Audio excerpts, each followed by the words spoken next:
Casa to the pack. It is Pack here, and for whatever reason, I am extremely tired today. But hey, we got some coffee.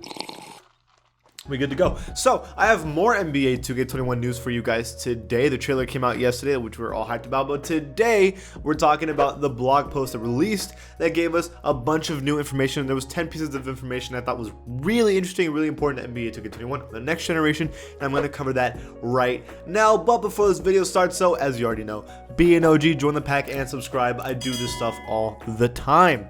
Okay, so first things first, the first thing I want to cover that I thought was pretty important is pro stick shooting. I'm going to read it for you first and then describe my opinions on it. So, the pro stick is probably the most obvious gameplay difference if you're familiar with 2K basketball, and it's been great seeing it adopted by both pro and casual gamers alike on current generation. With the next gen consoles, we were able to take shooting and dribbling with the pro stick to even greater heights and give you more tools to score with the basketball. Here's a look at some of the new innovations you can look forward to. So, just saying that pro stick shooting is basically back. I know a lot of people didn't like the shot stick or the pro stick, and a lot of people just like using square. You can still use square, but pro stick is back, and if you're good with it, it really is much more helpful. But they already announced that the hacking, the people doing like the left bumper that are cheating and getting automatic greens is gone now. So the shot stick is back. That is the official shot stick of 2K. But the cheating and it has been removed, and it's going to give you a boost anyway. So that's the first thing.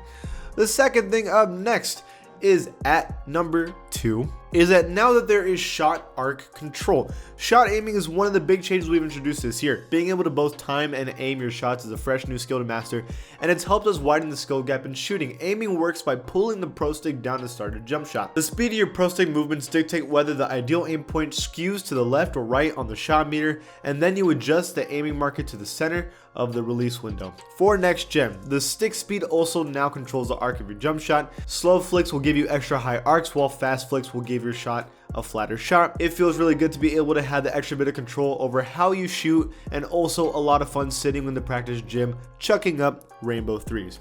You also get a small bonus for shooting with the ideal shot arc, so it's important to be mindful of the tempo of your initial shot stick. Make sure you give yourself the best chance of making the shot. The simplest way to put this is that there is a timing window in 2K when you green it. There's also now the aiming window when you green it, so you can green 2 different ways in current gen.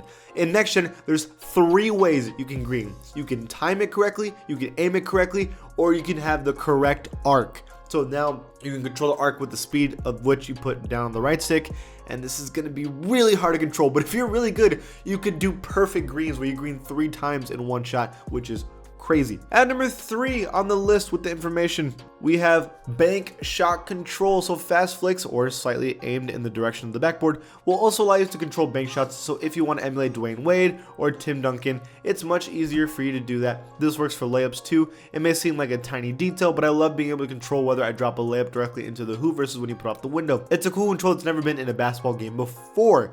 So as it said, you might not care about this, but bank shots are now controllable in the game.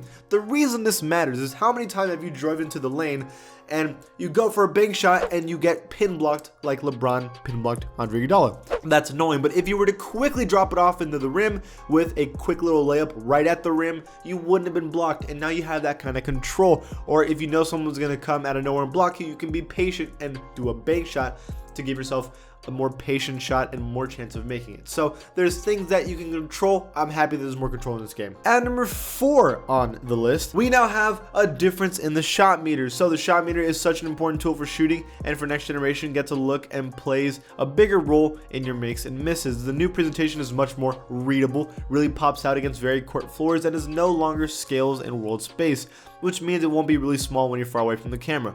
We've added an arrowhead to the aiming to timing marker that makes it much easier to see the sweet spots as well. The shot meter make window is now blue instead of white, and will grow and shrink dramatically based on how good your shooter is, the degree of difficulty of the shot, and how well it's defended. For next gen, if you miss the window completely, that means you're going to miss a shot. Black notch in the middle is the make window, is ideal timing and aiming point, basically the green, and you must hit it precisely for the coveted green release, which we've added some new visual effects for. So this is the shot meter. Even though it is technically the same as last year, there is some difference to it. You can see now that there's a little arrow when you're shooting, which moves, and you can now see that arrow. So it's not just a line you see, but an arrow you see. The little blue is what the white was, which means they have a higher chance of making it. Now the blue is the new representation of that. But if you do not make it in the blue, at least, that means you're going to miss it no matter what. But if you make it in the blue, that means you have a chance of making it. And if you make it into the black line, that is the green window. So that is how you understand what is the best way to make shots in this game. At number 5 on the list. Okay, there's a lot to break down here, and I could read all of it because this is a lot, but I'm gonna just explain to you what it's basically saying. Layups are not timed anymore. They reduced that. They've taken it away. So now you can just press square to make a layup, and that's how you can like make a layup. You don't have to time it anymore or anything like that. But if you want, you can turn on the timing layup, and that means you get a better chance of making it if you know what you're doing. Like if I'm being contested by Joel Embiid, if I press square, I'm not going to make it, especially if they have Hall of Fame Intimidator. But if I use a shot stick and I know what I'm doing, I could maybe green it and make it. So yes, if you don't want to be annoyed with the shot stick, you can turn it off and just press square. But if you want to make some crazy layups, which matters in 2K, especially online, you're going to want to turn it on and get good with it. So you have that choice now, which is awesome with me. At number 6 on the list, we have something that I have been begging for. This is something that I read and I got so excited for. 3-point line recognition. There are some great nuances that we were able to capture thanks to the next generation hardware. The added computational power allowed our engineers to upgrade our inverse kinematics, or IK, and foot planning technology to both make our jump shot gatherers feel more grounded and also improve 3-point line recognition. In the past, I'm not even going to read this part, I'll tell you. How many times have I gone to the corner 3, shot it, and it was a 2? I swear like half the time. It is so obnoxious when I shoot a 3 and it's right on the line.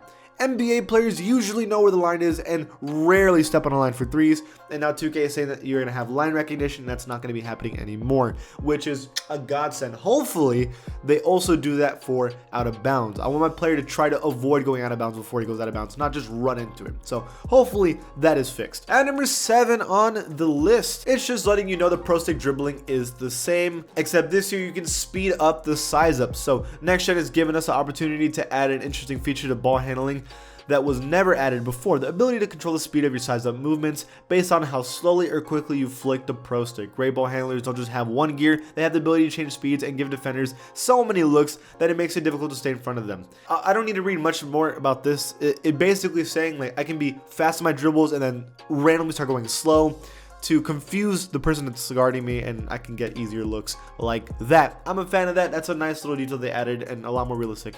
I like it. At number 8 in the list, we have brand new physics in the game. So passing has received some improvements to jump to next gen as well. For starters, our physics crew engineer rewrote our ball physics code to improve bounce passes. The bounce location, especially on long passes, looks a lot more accurate to real life, and the ball can respect spin and floor friction in a more realistic manner. To add on to this, our physics improvement to allow players to throw bounce alley-oop passes like Curry did to Giannis in the All-Star game a couple years back. Our ball physics rewrite also gives us a marked improvement in throwing alley-oops off the glass to teammates, as well as the addition to bounce touch passes for the first time in 2K basketball. These are definitely going to be some of the most entertaining highlights from our Park and Blacktop fans. And also, they're saying there's going to be smoother animations, which I am a big fan about. It's all about making this look as realistic as possible. How many times have clunky, glitchy things happen? Apparently, this is going to be more physics-based, which I was begging for, and this is a big W for 2K if what they're saying is true. At number 9, speaking of passing and physics, is that there's new passing mechanics. NBA 2K21 introduces a slightly different lead pass mechanic for you playmakers. Now simply tapping triangle or Y will lead a teammate to the hoop or around the perimeter to get behind the 3-point line based on their court position and current movement. If you see a teammate flash to the hoop, you can quickly feed them the ball for a quick dunk with a simple button press. Holding the lead pass button works like a regular pass button now, allowing you to target further away receivers for a skip pass, lead to basket. Perfect for long outlet passes to finish with the break. So now you just have different passing opportunities, which is awesome for playmakers. I mean, who doesn't want that? And finally, at number 10, something just to quickly talk about is the brand new Blacktop. It looks very cool. There you can see Allen Iverson on the court, Steph Curry on the court. It's a black and white court. I mean, it is called the Blacktop. It should be black. It looks nice. I'm not gonna act like this is some crazy difference from last year. Honestly, graphically, this kind of looks the same compared to everything else we've seen so far. But it's a new court, and at least they changed the court because this blue court that we've had for the past 3 years is so boring and lame. I'm glad that they fixed it to something a lot nicer looking. I'm a fan. These are all the biggest upgrades and changes. What do you guys think? What is your favorite information? Leave it in the comments below. And if you like my channel, give it a sub, and I'll see you guys next time. If you want all the latest news of NBA 2K and also NBA in general, you should follow me on my Twitter account at PackHoopsYT. Not only that, I do giveaways all the time when it comes to VC, games, and also even consoles. So check it out, follow me, and see you there.